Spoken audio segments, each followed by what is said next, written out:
We may live over 5,000 miles from Lincoln Financial Field, but what we lack in proximity, we make up for in the film study. And each and every week, we'll be bringing you in-depth film breakdowns from across the pond and the Sooner State.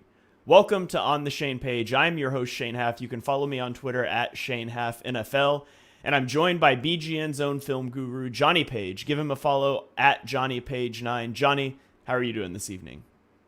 I'm doing very well. I'm at that stage of the season where I'm very glad that football is back. But my goodness, that was a tough rewatch. That first half in particular, you did warn me because, as always, there's no way I'm staying up for it till God knows what time in the morning to watch a preseason game.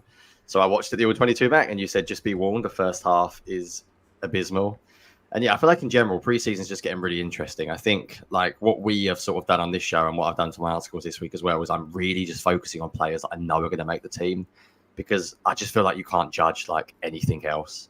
Like scheme stuff is so limited, and I feel like I could say great things about like Joseph Nagata, like, oh, he made some plays, and I'm just not sure if it matters. Like I feel bad for some of these guys, but it's like if they're on the fringes of the roster, I think the decisions made, I think joint training camp practices have really, really changed NFL preseason. And I'm not sure the NFL have really adapted to it yet, because I think Vic Fangio said how much they learned from those joint training camps. And I think that is like taking over. So yeah, there is some good stuff to look at. There's some worrying stuff and some positive stuff. But yeah, that was a hard first half watch, Shane. I haven't even asked you, but I'm guessing you did the halftime show as well this week. I did, yes. Oh my halftime adjustment was put Kenny Pickett on the bench.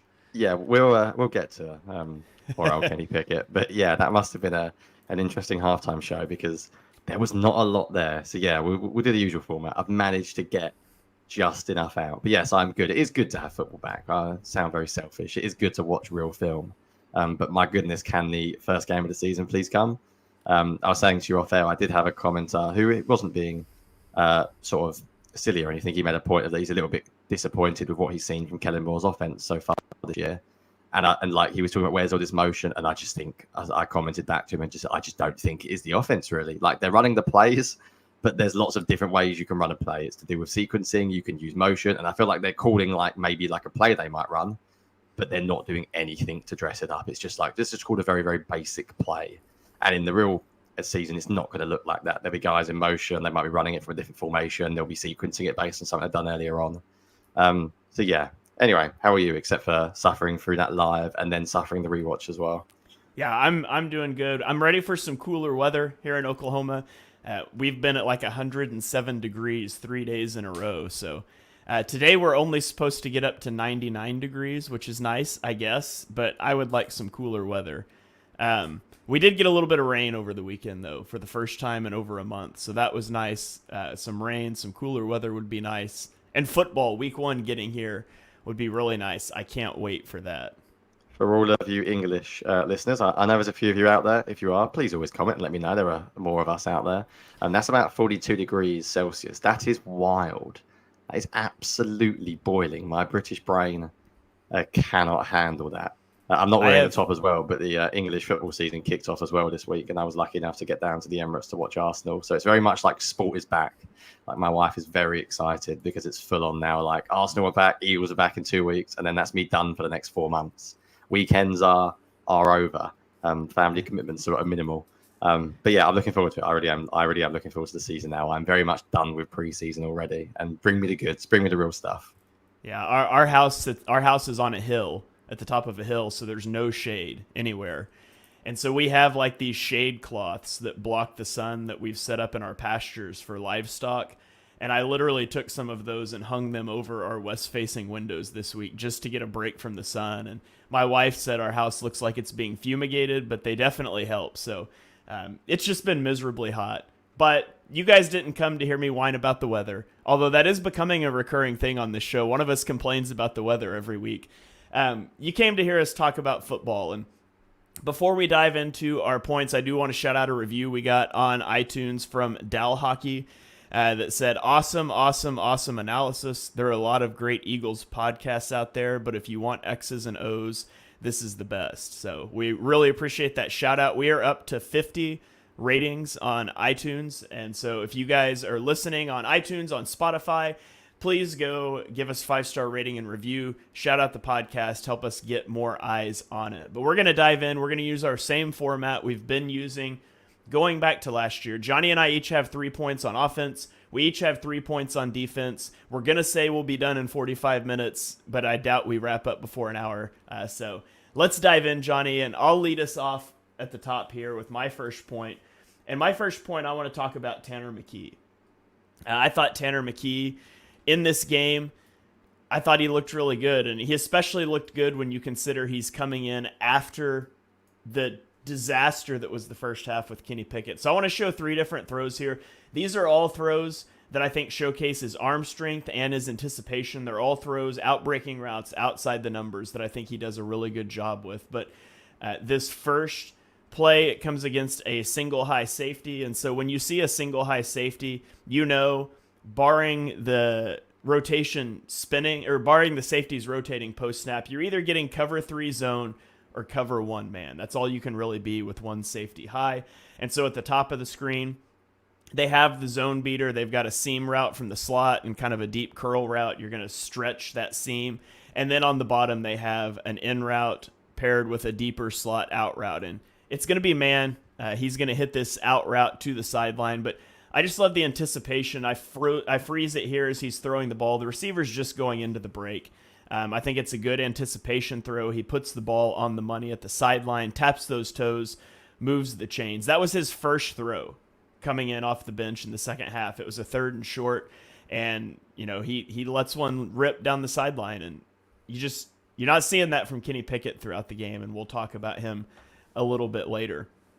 This second throw comes on, I believe it was the same drive, and they line up in pistol, and the look from the defense is a little muddier here.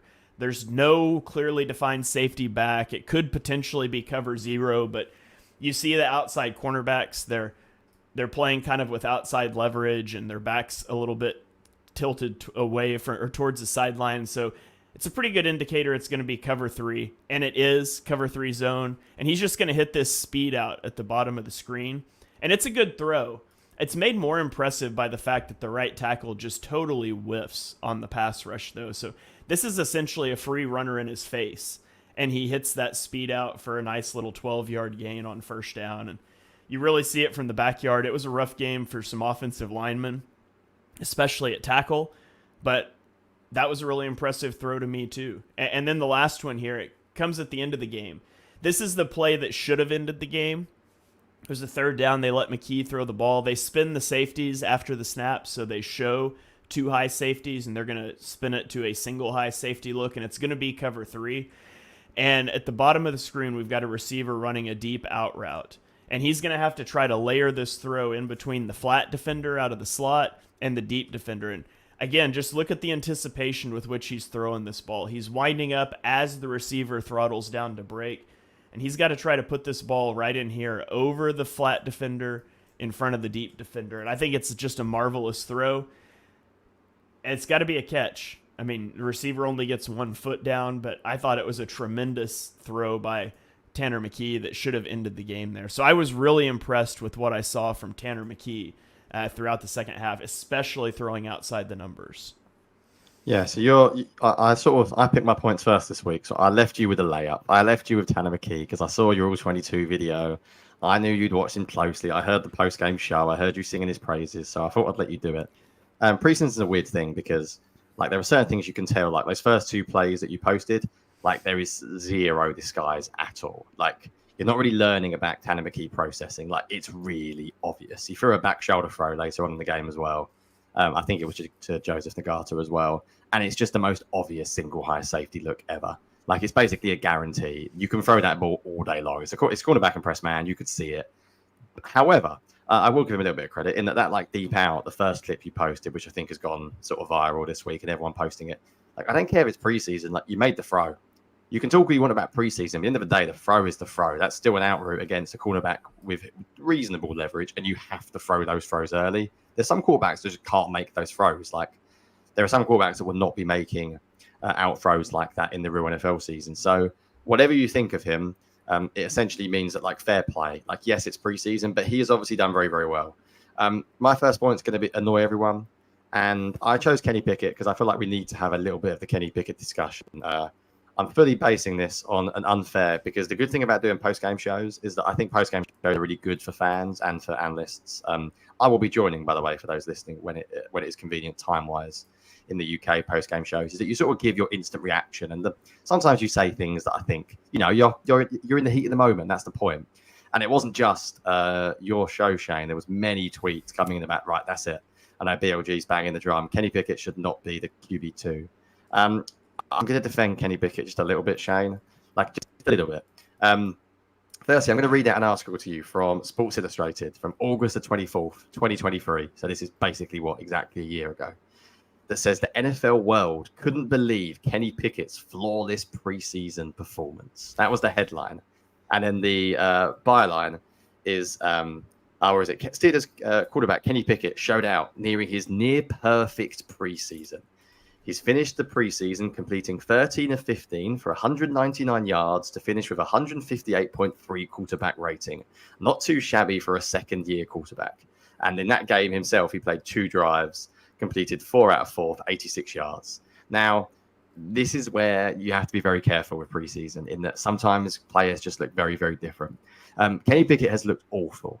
Like, make no mistake about it, he's not seeing the field well. He's not showing his arm off, and he's got a reasonable arm. I know people have said he's got a noodle arm. He used to have a reasonable arm anyway. He can extend plays outside the pocket. He's done that. And I'm saying this as someone who liked Kenny Pickett pre-draft, so I'm very biased in this, Shane. Don't get me wrong. I try not to be one of those analysts that just defends their guy forever when they like them pre-draft. I promise I'm not like that. But I have seen enough of him to know that he can play better than this. You mentioned it on Tanner McKee's point. He had literally, Shane, zero trust in his offensive line. Like, there was nothing there. He didn't trust anything. Now, you can argue that's a criticism of his, and I think that's very, very fair to mention. But it's also right to point out, like, he's simply not going to play behind that offensive line in the season. So who the hell knows? I'm projecting here, but I would leave Kenny Pickett as QB2. I would make the leash very, very short. And if the third preseason game is a disaster as well, then maybe you've got to have a realistic conversation. And for those of you wondering, I put this in the article as well. I loved Tanner McKee pre-draft. Like I said 5 years ago, he's a first-round pick. That guy can play. He can throw the ball. I expected to go into it hating him, and I left the film review going, oh, yeah, this guy can play. Like, he's just not very mobile, but he's absolutely got what it takes. Those deep outs are not surprised me at all. He's always had that arm strength. So I really like him. I'd have been quite happy if they didn't give up a pick for Pickett and kept Tanner McKee as the backup this year. But when they've done what they've sort of done, they're sort of forced into a corner to at least give Pickett the first reps if something does happen to Hurts. I was actually going to show you a clip, but you know what? I'm not going to bother because basically they're all just Kenny Pickett running for his life. But I thought I would just stand out and mention that the offensive line was a bit of a shambles in front of him in pass protection. And very early on, it became very, very obvious that he had zero faith in his offensive line. I'm not saying you give people their job based on what they've done sort of in college and stuff. At the end of the day, Kenny Pickett's a first-round pick. He has shown something in this league. I don't think Tanner McKee's going to be too distraught if at the start of the year he still remains a QB3. I think if Pickett does go in and plays terribly, at least you know you can pull him very quickly. So I feel like I'm just going to annoy everyone listening and say that, like, I really like what McKee's done, but literally go and look at Kenny Pickett's preseason last year, and their quarterback rating of 158.3.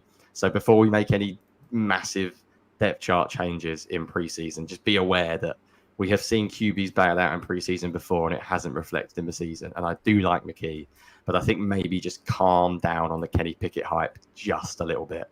This is also not the first time on this podcast, Shane. You'll be aware that I'm going to annoy everyone listening, because I'm going to say something else later on that's going to annoy a few people. Is there anything you wanted to add before full peek behind the curtain? Shane's second point this week just says more Tanner McKee, which I'm fascinated to know how you're going to spin that. So before you get into more Tanner McKee, is there anything you wanted to add on Kenny Pickett or laugh at me for being completely incorrect? Yeah, our friend of the show, Eagles Eric, said on Twitter earlier this week, More so this year than any year I can remember. People are making grandiose claims based on how players look in preseason games, which are essentially glorified scrimmages with vanilla plays run predominantly by players who will not play meaningful snaps in the NFL. So That's pretty brutal. yeah, that's worth mentioning. So it's always limited what you can take away from the preseason. However, having quoted our friend Eric, having heard you say and agreeing with Pickett won't look that bad behind the offense, my second point is let's talk about Tanner McKee some more.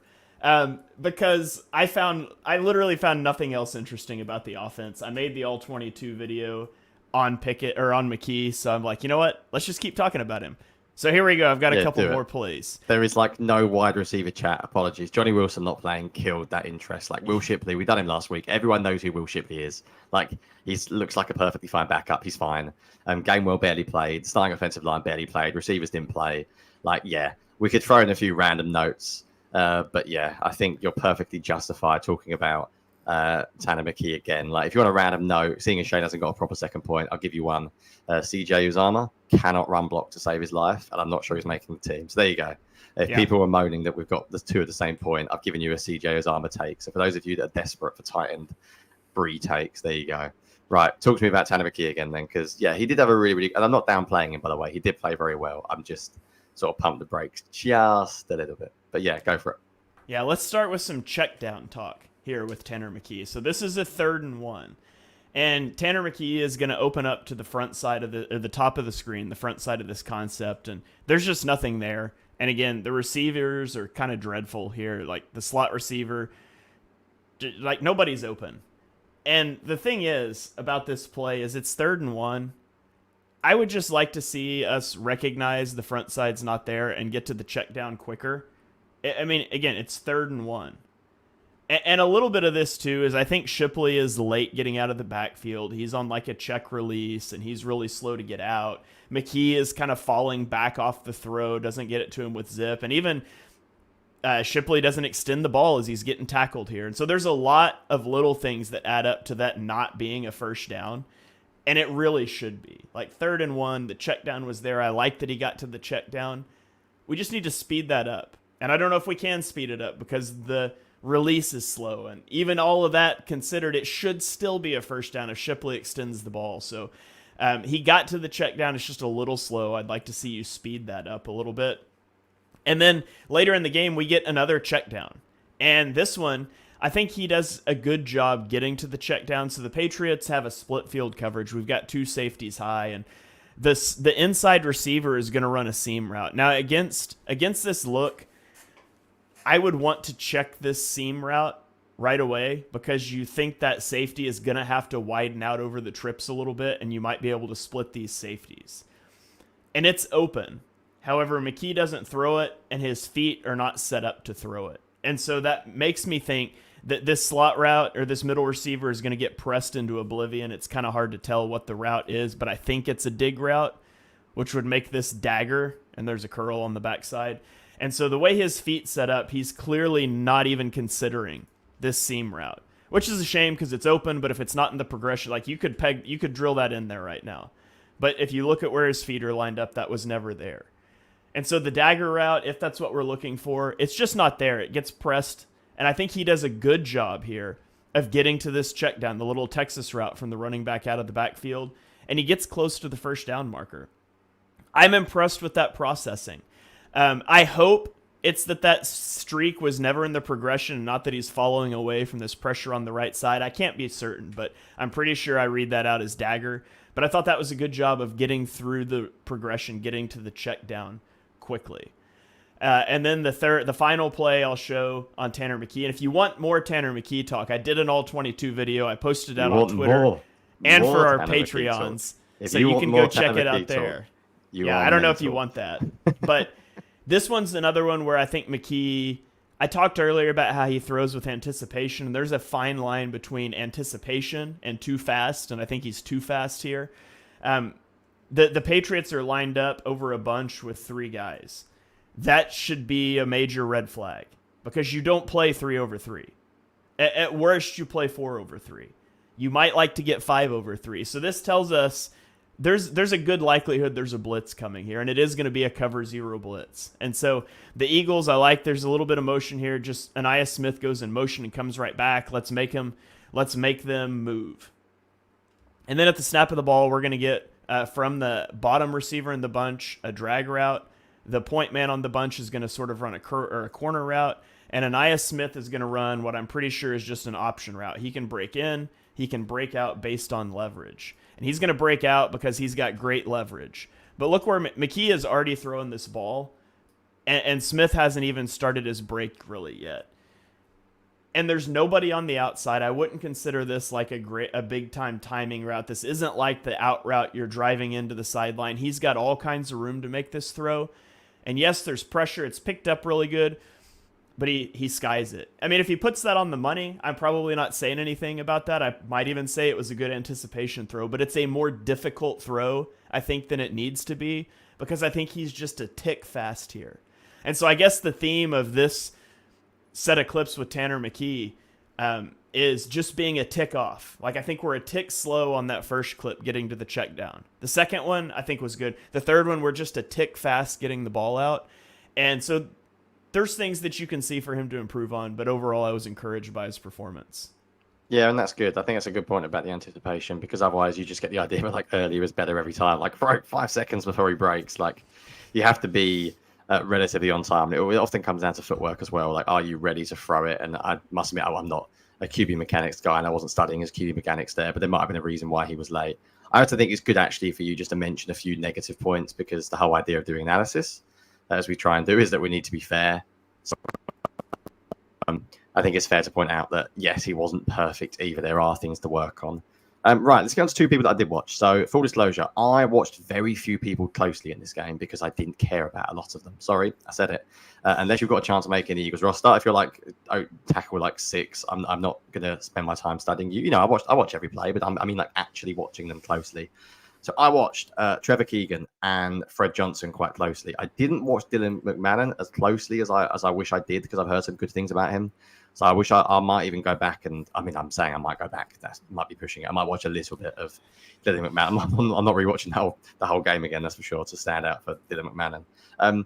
I wanted to talk about both of them. So I spoke about Trevor Keegan last week, so I'll keep the Trevor Keegan bit very simple. I think run blocking wise, he was really, really good. Pass protection, he was a little bit lost at times this week, and I think it proved that maybe if you did have to play early in pass protection, you'd be a little bit scared. I just wanted to have a general Fred Johnson chat, Shane, because I've seen like no one really ever mentioned Fred Johnson, like ever. I believe he came out in 2019 as a UDFA. He didn't test well. I was looking him up before the show. He had I think a 3.5 or something RAS. I watched him last year in preseason, and he looked pretty good to me. I watched him quite closely this year in preseason, and he looks pretty good to me. And I think with Mekhi Becton going to guard now, and Tyler Steen being trained at guard, is there an argument that Fred Johnson is actually basically the backup tackle this season? Like, is he first man up? I think he could be. You'll hear me. I've done this show for a while, and I write every week for a number of years. And I very, very rarely quote PFF because quite simply, I don't often trust grades, as we've mentioned before. But I did sort of briefly look up Fred Johnson's grades, and I can't remember exactly what I gave them. But I do remember that his numbers were getting better. So this preseason was pretty good. I think he's around the 70s for this preseason. I think last preseason, here we go. I do have him now. He's around a 73 this year. He was around a 74 last year. He was around an 81 the year before. Now it's only preseason. But actually his regular season grades, he played 35 snaps last year, grade of 75. He played 90 snaps for Cincy in 2021, a grade of 81. His first couple of years, his grades were really poor. His second year in Cincy, 48.4 grade on 491 snaps. Obviously he started out pretty rough. But I think the Eagles might have something 6'7", 330, big guy. He looks big on film as well. He moves well, and I'm actually going to combine my second and third point shortly to show you an example of him moving as well. I thought in pass protection, he was one of the bright sparks. The offensive line was really bad, but I watched all of Kenny Pickett's pressures, and I didn't really see Fred Johnson get beat. And then I thought in the run game, he looked good as well. If you bring up my Fred Shane, for those of you listening, I'll always call out the number as well. So you can always go and check it out if you're listening as well. Not yet, Shane. I'll come back to this one. Sorry, I'll come back to that one. Because I don't actually think it was Fred. Yeah, no, it wasn't Fred Johnson that pulled on Dart, sadly. I'm pretty sure it wasn't anyway. I'll double check. But I wanted to do the first one, actually, the very, very, very, very first one. The first clip of the Fred. It's just standard. I'm pretty sure it's Inside Zone. Reminding myself of the clip now. And I mentioned it because it's a really good look at both Keegan and Johnson next to each other. So Keegan helps out with the double team immediately on Fred Johnson's guy. That vanished there from the screen. No worries. Now I've got to remember it as quick as I can. And then Keegan gets to the second level. And look at the way both of them finish the play. Like, Fred Johnson takes his guy for a ride. I mean, Fred Johnson's guy is about, if you're not watching, to give you a context, Fred Johnson pushes his defensive tackle as well, not defensive end. So I'm assuming the Patriots are playing sort of a relatively lighter DT here. I don't know who he is, but he's a DT. And Fred Johnson gets him back like 5-6 yards. And then Trevor Keegan just flat out sends the guy he's on flying. So I think that was like a pretty good sign. I think overall those two played well. But I also wanted to start a conversation like, is Fred Johnson the backup tackle? Like, how do you feel about him? Because I find it rare that Eagles Twitter to not talk about things. But I feel like I don't listen to any podcasts that mention Fred Johnson. I don't read anything about Fred Johnson. I don't see him in Bleeding Green articles. Like, he just feels like this random guy who could have a really important role to play if either of the Eagles, especially Mailata at left tackle, get injured. So, yeah, I haven't spoke to you about off air at all about Fred Johnson. But what have you made of him sort of the last couple of weeks, and maybe even last year, if you could remember anything from last year about Fred Johnson? Yeah, I don't remember anything last year other than the Eagles seem to like him. They've kept him around for a while. I think he's absolutely the backup swing tackle. I think that they signed Mekhi Becton to be the backup swing tackle, and then he accidentally won the right guard job, and so they're back to Fred Johnson. But we know the Eagles don't like to shift two spots if somebody goes down on the offensive line. So I don't think, say Jordan Mailata goes down, I don't think they would put Mekhi Becton at left tackle and put Tyler Steen at right guard. I think Becton would stay there, and for better or worse, they would roll with Fred Johnson. I mean, maybe if he was a disaster in the season, they would go to Becton or even put Steen out there. He played tackle in college. But yeah, I think the first thing they would try if either Lane Johnson or Jordan Mailata goes down is Fred Johnson. And that's interesting because you're right. He hasn't been talked about a lot. He hasn't been seen a lot outside of preseason games, but I think that's the plan. Yeah, I just don't see anything about him. Like, I feel like for like an Eagles fan base that talk about everything online, there's like a guy who's a former UDFA. He looks the part as well. I know it's like basic analysis, but he looks big. He looks like he looks like he fits really in the NFL. So I thought I'd mention him anyway as a guy to look out for. Right, I'll tell you what, Shane, I'll give you my third point as well. So one thing we're going to try and do each week is give you like a little concept that we're watching or something for you guys to look out for. My third point is going to be about a run play the Eagles ran this week that I'm very excited about because those of you know I'm a massive run game nerd. And the Eagles ran dart in preseason twice. And I think that's worth noting because, as we've said before, preseason might be pointless, but the Eagles don't run dart in preseason if they're never going to run it ever again. If you're wondering what dart is, it's basically like a form of tackle power. There's lots of different words. NFL schemes are stupid. Different coaches call things differently. I think it comes from the word dart, as if you're like darting through the gap that the tackle creates. I think someone actually commented once about where the word comes from. It could be seen as like tackle power. The Eagles normally run it same side. So if you're watching, it's easier. But if you're not watching, essentially the running back is lined up to the right. In this case, it's Will Shipley, and they pull the tackle from the left. And there's a couple of reasons why I wanted to mention this play. Firstly, I was furious. Like, the Eagles didn't run it more last year. If those of you that were listening to us on BGM Radio would have heard me mention quite a few times. I don't know why they're not running this play. And it's a really cool play for a number of reasons. And I'll talk about like positives and negatives of the play like very, very briefly. One of the benefits of going same side is that it's a really, really easy read for the QB. So you often run this opposite a 3-by-1 set. So you often have three receivers to the right, which I know you can't see in this picture. But then you can tag an RPO to it. And it's quite a slow developing play because the tackle, essentially, why do teams not run it? It sounds really, really basic analysis. Why do not a lot of teams run it? But it's harder for a tackle to run into the hole than it is the guard because he's further away. It's not rocket science. He is literally the furthest offensive lineman away that you could choose to pull around. But that makes it really useful because it means the QB has a little bit of time to actually hold the ball while the play is developing. And often, secondary players are not used to seeing a tackle pull. So if you've got a safety coming down in the box who maybe is responsible for that third receiver, or you've got a nickel cornerback who has run fits, he might see the tackle pulling and then think, right, it's a run play. and start coming towards the line of scrimmage. And you can then very, very easily throw the same side bubble. And this all happens right in the QB's line of vision because the quarterback is essentially standing there. And as he's handing it off, he can also see the bubble screen at the same view. And he's also staring at the defensive end that he might be reading. So this is just standard dart, but you can run like a QB read option, like an RPO. You could also straight up run this with a quarterback, by the way. The Eagles have done this in the past. But I guess we want to give someone like, or fans, something to look out for every week. So this is something I'll be looking out for. Shane's played it a couple of times. You can see how it works. It's very, very simply like the tackle is the guy that pulls. And the reason why the Eagles should love this play is because they have two of the best, most athletic tackles the NFL probably, if any team in the league has, in Jordan Mailata and Lane Johnson. And I don't really get why they didn't use it last year. So I thought I'd throw that out there as my third point this week, was that we're starting to maybe see the Kellen Moore run game develop a little bit. I could have gone a little bit more detail. We also saw one snap of outside zone from under center. And it was a complete disaster because the tight end could not block to save his life. So it ended like it did last year. Uzomah, cough. Yeah, that was a disastrous. I think Brett Tooth may have got blown up as well at center. But yeah, I wanted to throw out maybe like we maybe do like a little concept each week or something to look out for. And I also think dart is just a really handy play because it fits this Eagles offensive system really well. It fits the offensive personnel really well. And quite frankly, I'm a little bemused as to why they went away from it last year, because the year before they ran it quite a lot. And they had a lot of success with it. Just to give you a little bit of background, I did like a little study on run game, as many of you know, the year before. And I utilized a guy who I should have his Twitter account, but I don't. I'll give it to you. It's a guy called Logan Radke. If you type on him on Twitter, he'll probably come up. He did like this awesome breakdown into the Eagles run game. And he had dart as like a particularly successful play. I think they were about a 67%. And if you want to count success rate as like, that is basically essentially a good play.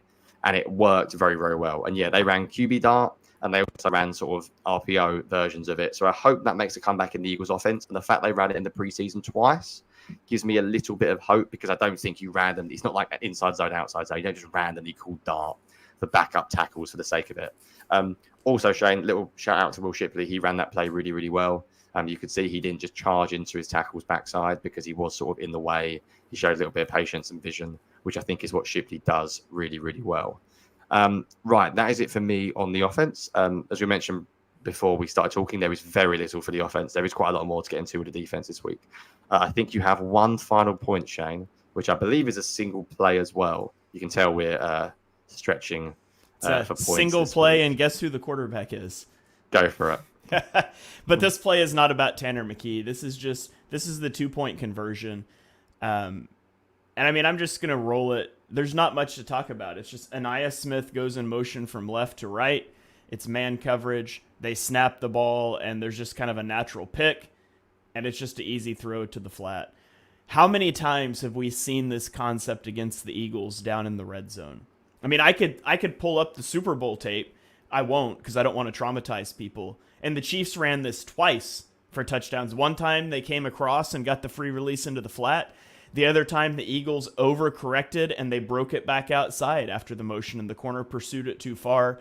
It's really difficult to defend motion from man coverage down that close to the goal line because it's just so congested. It's also really difficult to play zone down that close to the goal line. And so I think it's a great concept. It's something that this it's not revolutionary, but it's not something that I've seen the Eagles do a lot. I was just excited to see that. So I tweeted out that play had, that 2-point conversion play had Kellen Moore's fingerprints all over it.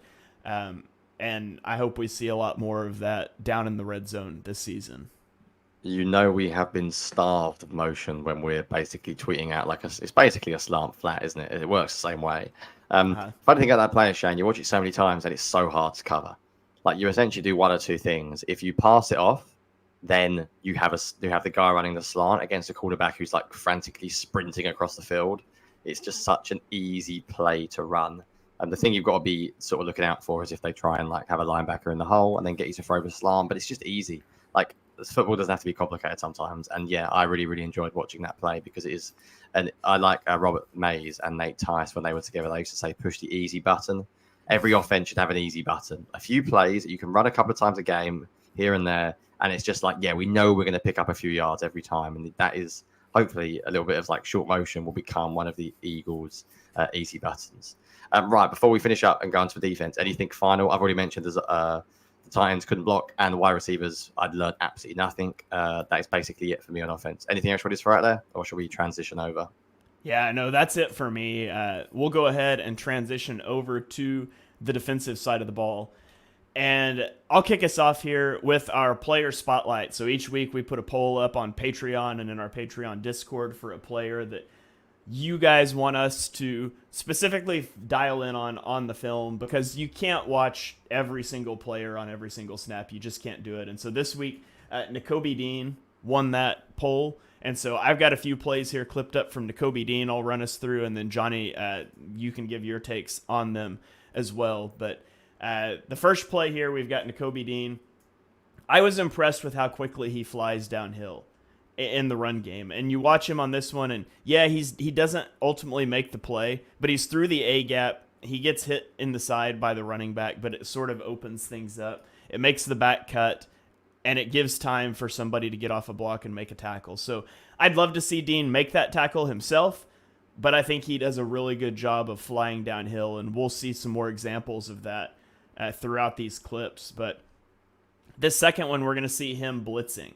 And so this is Nakobe Dean right here. I've circled on the screen. He's blitzing from depth at linebacker, and he is going to violently impact the running back. And he almost gets to the quarterback. Like, a big pop on the running back, almost gets to the quarterback. But what I don't love is James Bradbury and Jeremiah Trotter Jr. both whiffing on the tackle at the perimeter. But what I love is that Nakobe Dean, after almost getting the sack on the quarterback, is the guy that gets out to the sideline and finishes this play. And so you can watch it from the back view here. Watch the collision with the running back, the impact of the quarterback, and then he's off running after, I think it was Jalen Polk, and he makes the tackle. And so I liked that one. This is another play. This time it's going to be Jeremiah Trotter Jr. that flies downhill through the gap. I think I've circled the right guy here. It's hard to tell sometimes. And this time he doesn't make the tackle, but he forces the running back, and then Nakobe Dean is able to get out to the perimeter and make a tackle. And so you can see from the back view here, Trotter shoots the gap, and you've got Nakobe Dean pursuing this play, and he gets all the way outside the numbers and makes the tackle basically at the line of scrimmage. So another good rep, and then two more here. This one, again, it's down in the red zone. He is going to fly through the A gap, and he gets hands on the running back. Again, he doesn't take him down, but look, that poor center, like, that's just a tough rep in the film room. Ends up being like a 1 yard gain. And then the final one here, this is Nakobe Dean against a screen pass. And two guys that need shouted out here. It's not just Nakobe Dean, but Tristan McCollum flies downfield and attacks the outside shoulder of the receiver who's blocking and basically forces this into Nakobe Dean, who makes the tackle. So I thought Nakobe Dean played really well. He was around the ball constantly. He was disruptive in the backfield. I think Nakobe Dean's had a really strong preseason. I think he's looked fast. That's who the people wanted us to focus on as we look through the film. And so that's some of the things that stood out to me with Nakobe Dean. What were your thoughts about Dean in this game? Yeah, that's awesome. And shout out to the Patreon. Please, people, do support us if you can. And also, like, we'll give you a little bit more control over the show as we move on. But that's something we're going to try and do, because Shane is right. We don't lie here. There is no way we can give you takes on every single Eagles player. And if you want that, then good luck. No analyst can, unless they've watched the game like 15 times through. So essentially, we'll do it every week, and people can vote on who they want us to look at. I'm going to actually give you my third point, Shane. I'll switch it around because it makes sense to mention it now. My third point was that the Eagles team speed on defense. Like, I remember watching the Eagles a couple of years ago, and they were slow. Like, the Eagles have historically, I think, the last few years had a pretty slow defense, even when like Slay and Bradbury were pretty good. And I don't really care what happens at the moment at linebacker. I'm sort of just letting the chips fall. But I'm so excited to have some explosive athletes there. I think Nakobe Dean is probably the most explosive of the lot, except for Devin White. And quite simply, I think in the modern NFL, you have to be able to play sideline to sideline. The modern NFL barely ever uses three linebackers. Like, you do basically always with two in nickel or one in dime. And you have to be able to get out in coverage. You have to be able to cover the flat. You have to be able to deal with running backs on like swings and screens.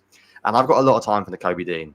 I think his problem is purely injuries the past few years, and I think his development has been stunted because he's never been able to get a run of games.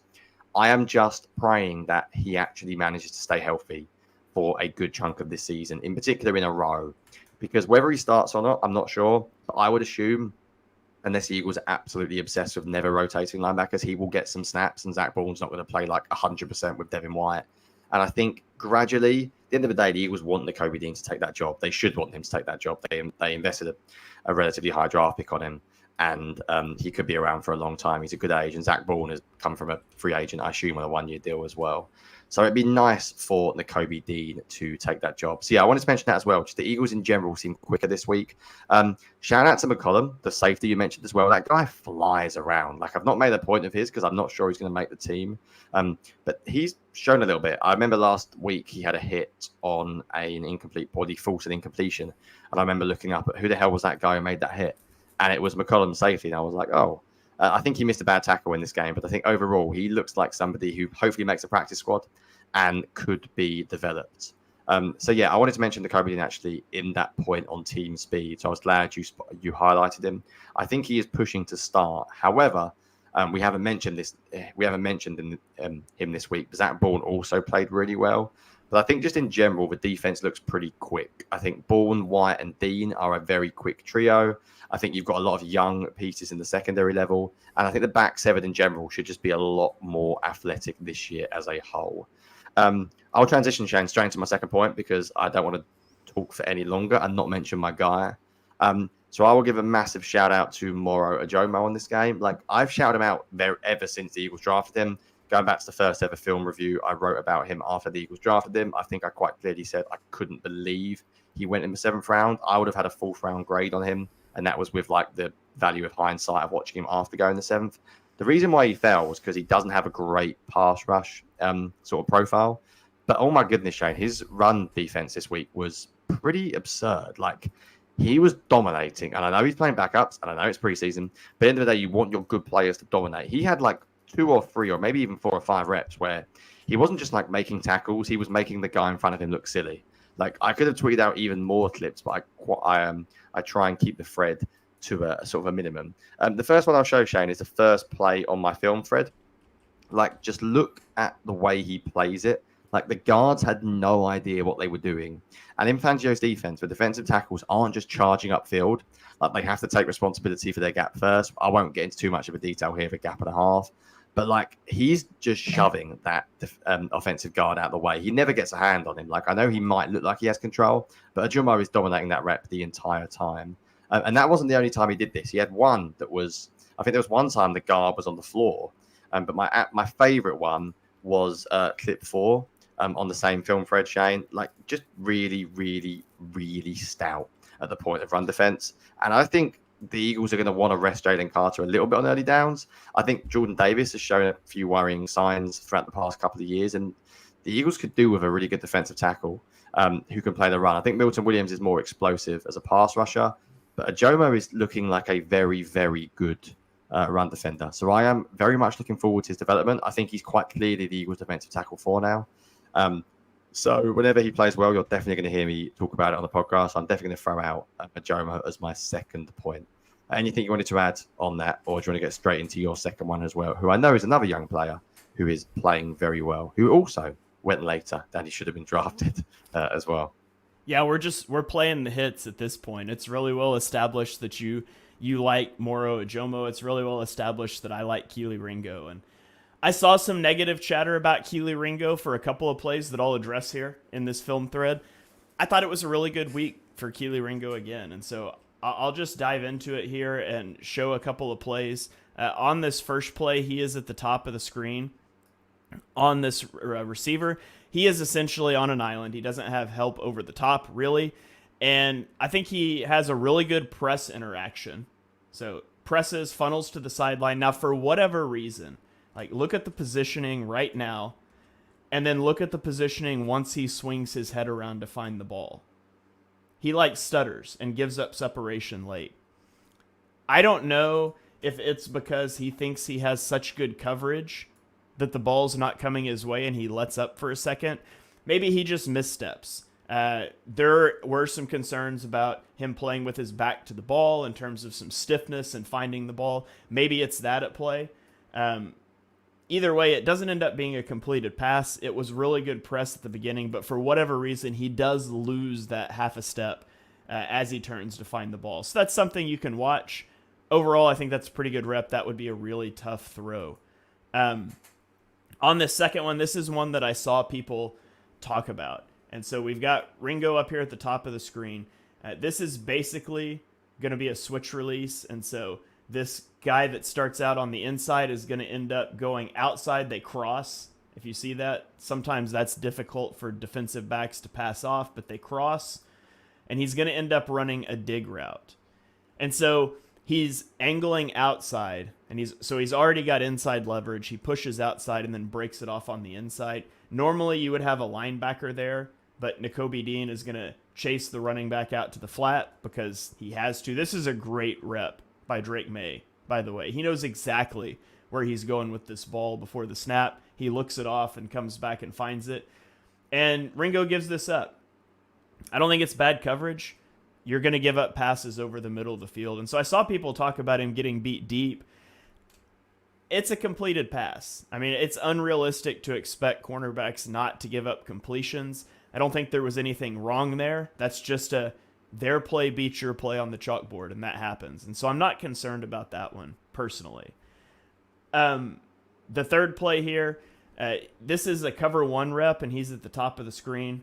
He just presses this guy out of bounds.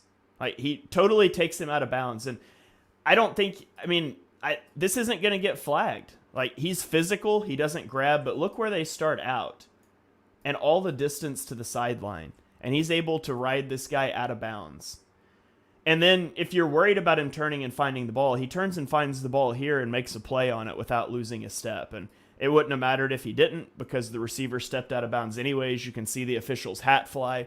But I thought that was a really good rep and press. And then the last one here, he gets beat.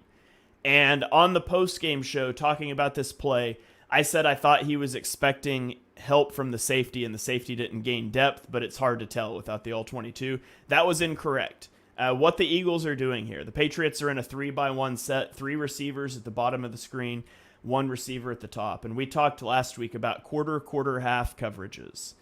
And the Eagles are going to run cover 2 to the trip side, and they're going to run cover 4 quarters to the single receiver side. And you might think that's silly. Why would we devote more resources to the single receiver side? Well, because the way it basically plays out, it means that Keely Ringo is on an island against his receiver, and this quarter safety is keying the number 3 receiver if he goes vertical. If he goes vertical, the linebacker should ride him to the safety and pass him off. If the number 3 doesn't go vertical, then Ringo would have help inside. That's not what happened. The corner gets, or the number 3 route goes vertical. The safety has to step over and take it. So Ringo is on an island, and immediately from the snap, he just gets beat to the inside. He gives up inside leverage, which wouldn't hurt too much if the safety was gaining depth, but he can't because there's a route running at him. And so Ringo is beat.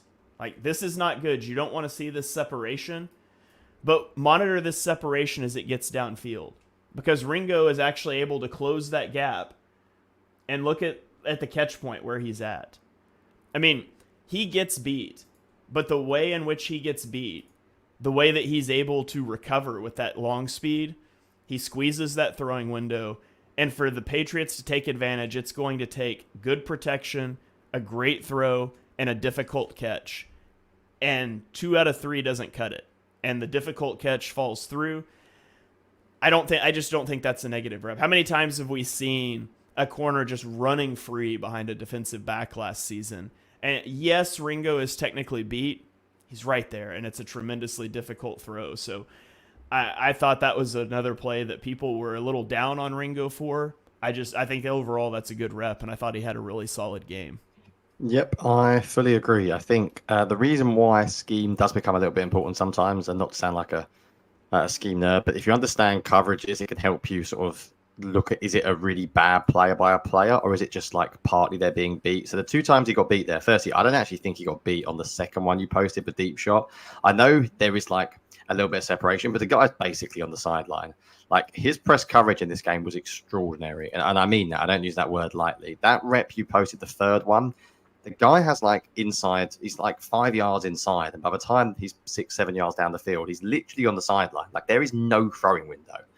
They threw it to the guy, but even if Ringo doesn't get himself turned around, that's basically an impossible catch. The 2 times he did get beat, the first one you posted, that's like a single high safety look. He has outside leverage. The guy's running an inside dig. That's really hard to stop for a cornerback. You need help from your linebackers underneath. And the way they played that coverage, you didn't really get a lot. I'm not even sure that's on him. And the last one is a big problem of mine with the Fangio defense as well. That what you posted there was perfect. It's cover 8.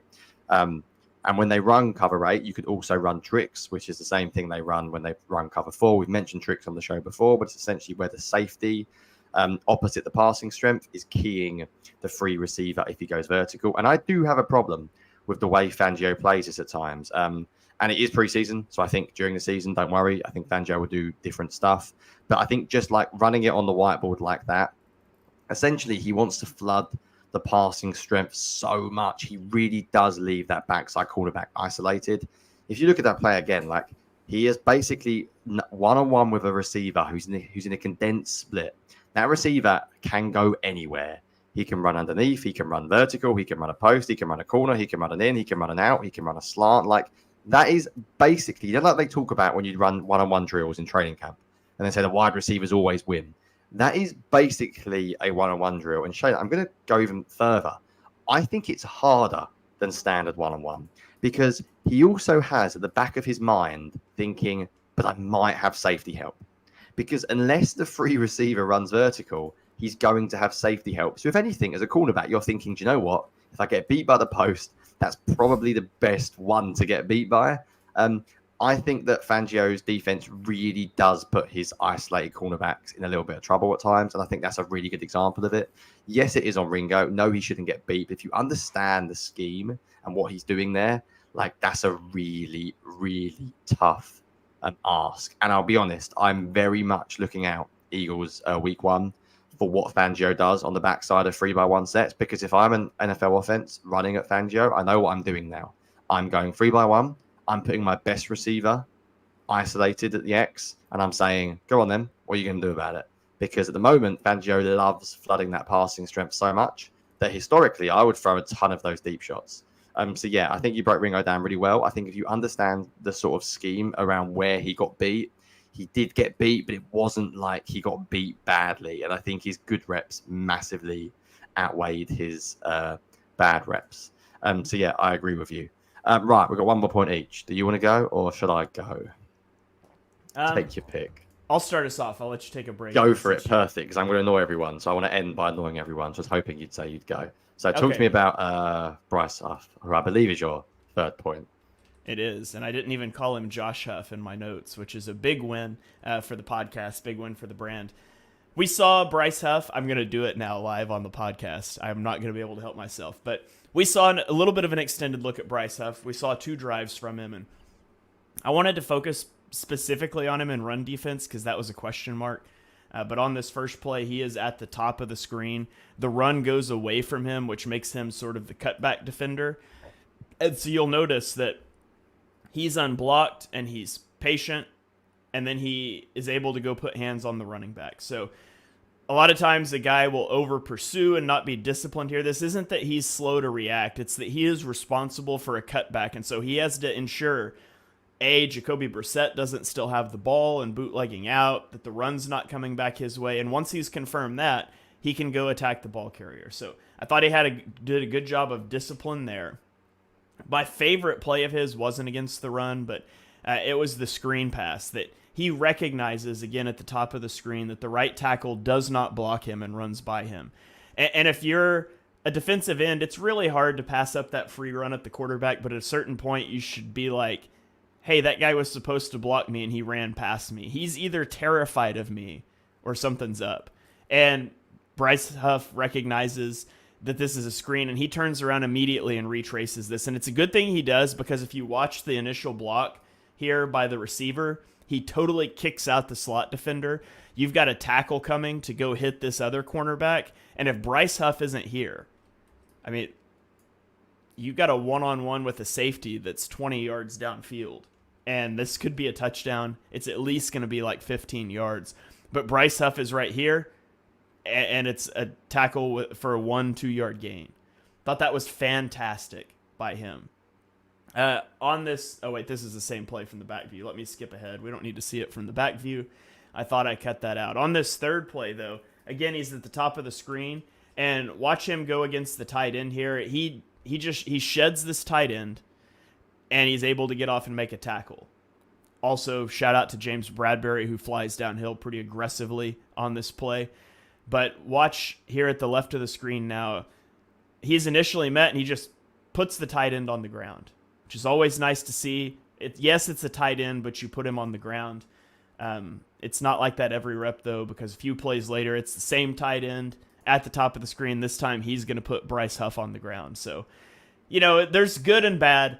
But overall, I really liked what I saw from Bryce Huff in this game, being active in the run game, chasing down that screen. We didn't see a sack or anything crazy like that. The Patriots were running the ball with Ramondre Stevenson a lot. He didn't get a lot of pass rush opportunities, but I was encouraged by the bit I saw from Bryce Huff.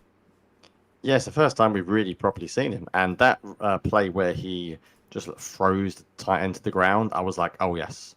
I think he played well, very well, actually. And I think he will play a lot of snaps. If he can prove he can play an early down and his conditioning is okay, we haven't got Snowden Smith in this show and we won't.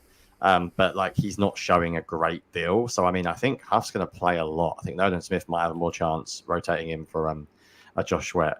Right, I'm going to end the podcast, Shane, by annoying some people because I woke up after the Eagles played and I checked my phone and I had about, 5 or 10 tweets appear or X's appear. They still call tweets, who the hell knows. And I saw Darius Slay actually quote tweeting one of the fans that moaned about this. There was a lot of complaints about James Bradbury in this game because he missed a tackle in space. Now, I am not here to tell you that James Bradbury should make the team. So my final point is James Bradbury. I am not here to defend James Bradbury. I have routinely criticized James Bradbury last year. I do not think he should make the Eagles roster. I think it'll be perfectly fair if he does not.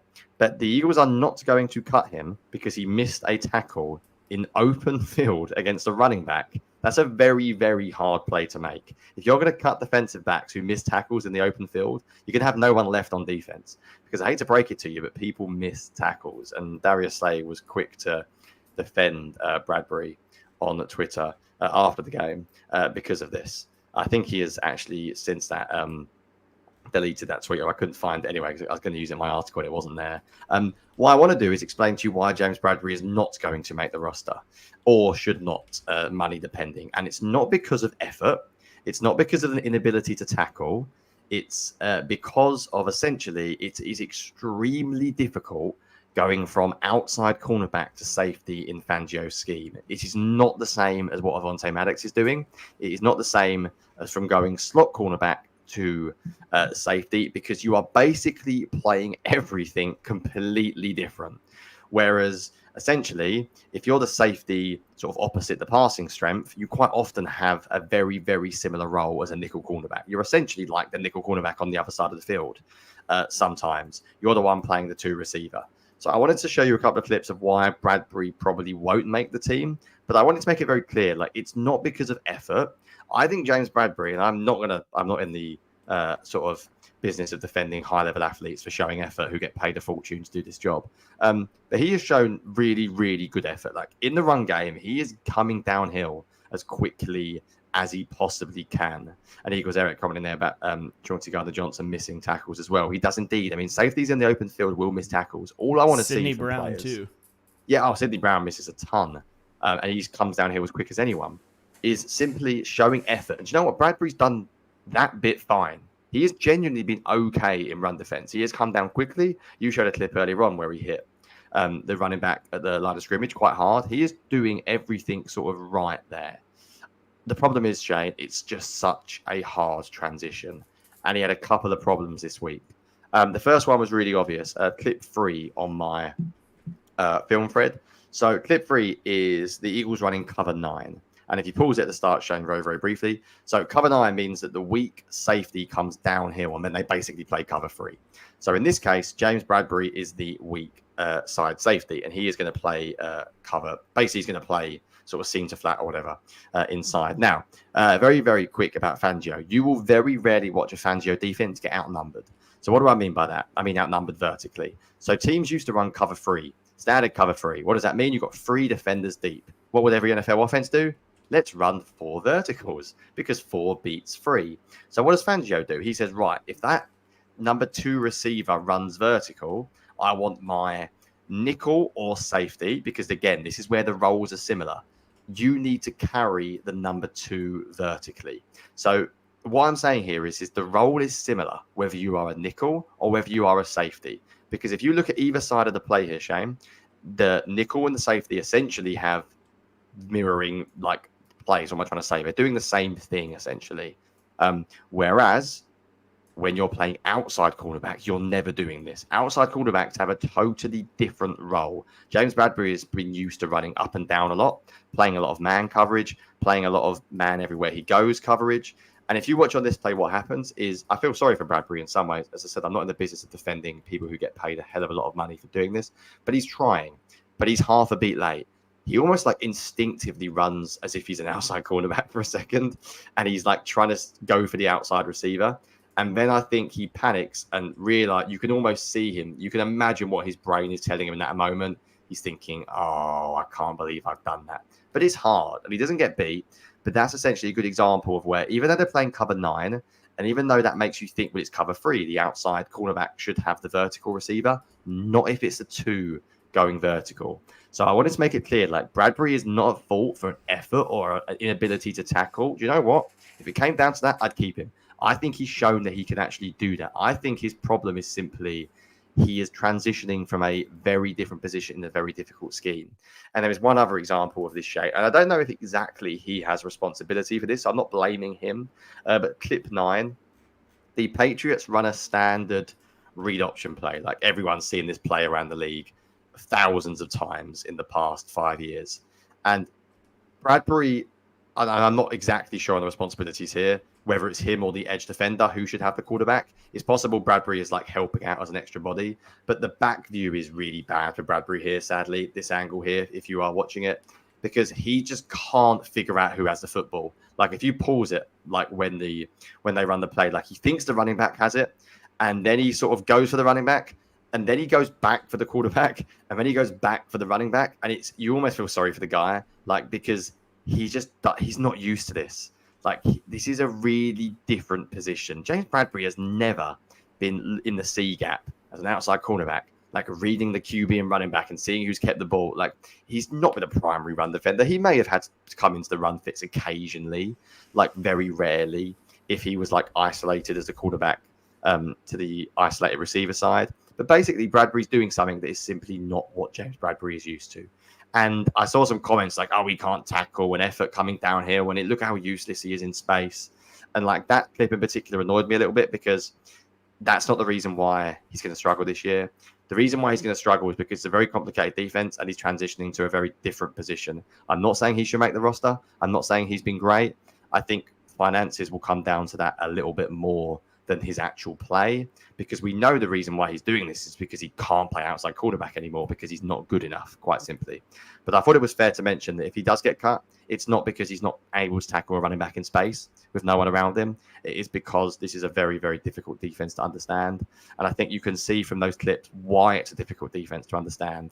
And it's a very, very difficult transition. And Avonte Maddox is not going through the same transition because the nickel and safety roles are often interchangeable, which is why you get guys like Jonny Johnson who can play safety and nickel cornerback. It's why you get Sidney Brown who can play nickel and safety. It is why you do not get many outside cornerbacks who then transition to safety.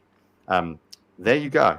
I think that is all I'm going to say about James Bradbury. I wasn't expecting to spend so long on James Bradbury this week, but for some reason, that clip of him getting beat in space just felt a little bit unfair to the guy who maybe that is not the reason why he is struggling. There are other reasons why he will struggle in this defense. But there you go, Shane. I'm out of takes for preseason week 3.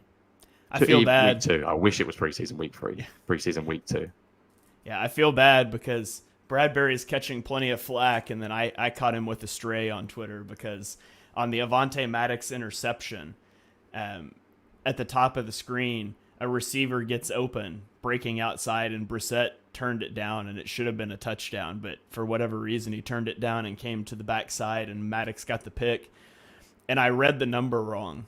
I thought it was 2-4, and I called out Bradbury for getting beat, and it was 3-4. So it was Isaiah Rodgers, and somebody pointed that out to me. You're one of the ones that I'm criticizing here, blaming Bradbury when he's not even at fault. I know.